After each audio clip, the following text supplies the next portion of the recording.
Kyoji lived in a place where no light reached. To be precise, he was someone behind the scenes, behind even the ones who shone the light. Stage wings, a dimly lit control room, back corridors no one ever looked at. That was where Kyoji belonged. Lights, go. The voice of the stage director echoed through his headset. He pressed a button. The stage light shifted, and the actors began their lines. A sigh of awe rose from the audience. It was dazzling.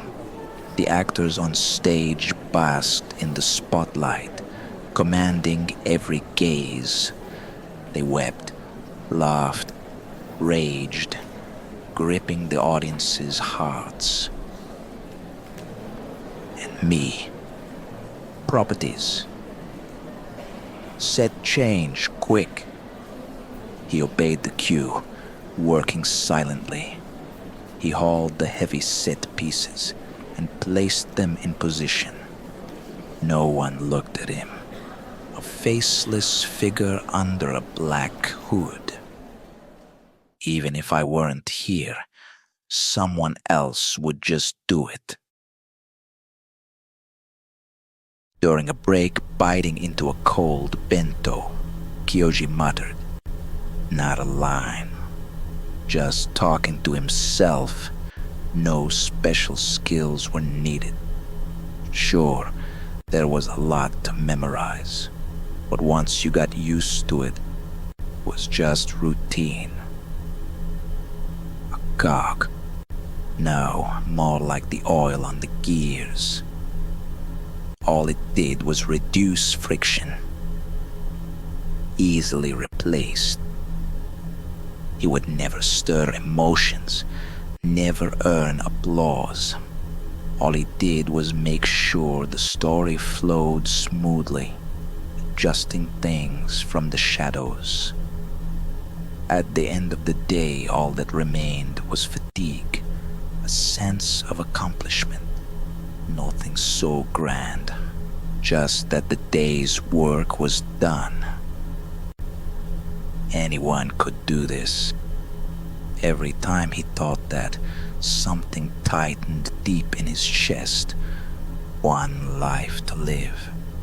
Was he really going to keep repeating the same work until the end, leaving no mark in anyone's memory? Unable to bear the emptiness, Kyoji began searching for some way, any way, to prove he existed through his own power. During breaks, he'd open a notebook at a cafe. He wanted to write stories that moved people. He believed that if he could put the swirling feelings inside him into words, someone out there would feel it too. But when he sat in front of the blank page, nothing came. The few lines he managed to squeeze out all felt borrowed, like a grade school essay. He listened to popular music, beats that shook him to the bone, lyrics that brought tears, addictive melodies. Each time he was painfully reminded he had nothing special. Not just novels. He tried illustration, composing music, short films. Every path led to a wall. Even when he finally finished something and posted it online, there was no reaction, or worse, careless criticism. He could almost hear the sound of his heart breaking.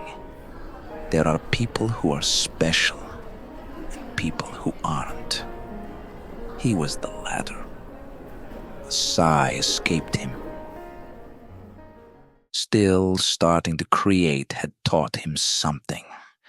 the other side of those who stood in the light. The creators who took the world by storm, the musicians who wrote hit songs, they all strained and suffered in unseen places. The glamour was only surface deep. Beneath it lay things far beyond what he could imagine. Maybe the pain he'd felt was only 100th of what they endured. But even so, the emptiness didn't go away. He had no brilliant front, nor the crushing back that led to it. Only the days continuing on. Then one day, Kyoji was on duty for a revival of a famous play, so moving that the whole theater would be filled with sobs. The story reached its climax. The protagonist, having lost a loved one, cried out in anguish, then rose again to face the future. The most powerful, gut-wrenching scene. It was supposed to be accompanied by a tear-jerking piece of music. Kyoji stood at the console. He was focused. His timing was perfect. He read the audience's breath, layering the music at just the right moment. That was his job. But then, whether his hand slipped or some glitch occurred, the moment he pressed the button, a completely different sound burst from the speakers. The polar opposite of quiet sorrow, a blaring, ridiculous piece of music, like a drunken clown tripping over his own feet. The entire theater froze for a beat. Then, like a balloon popping, laughter erupted. The audience, who had been wiping away tears moments before, shook with laughter, clutching their stomachs. The moving scene was instantly shattered, turned into an absurd comedy. In the dim control room, Kyoji sat frozen, blood draining from his face, listening to the roaring laughter. A mistake. A colossal, unforgivable mistake. He felt sorry for the director, the actors, the audience. But in the middle of it all, Kyoji realized something so simple it struck like lightning. A story isn't made by acting alone. A shift in light can guide the audience's gaze. A sound effect can heighten tension or bring relief. And with a single piece of music, tragedy becomes comedy. And comedy becomes tragedy. I was moving the audience's hearts too. Unnoticed, like air itself, Kyoji's work had been touching the audience's emotions, just as much as the actors' performances and the script's words, maybe even more. This laughter was proof. He thought he would never stand in the sun, that he had no special talent. But still, a castle stands for centuries because of its foundation. The stars in the night sky only shine by reflecting light. A lone dandelion blooming by the roadside. No one asks it to be there, and yet it quietly signals the arrival of spring. How modest, how humble.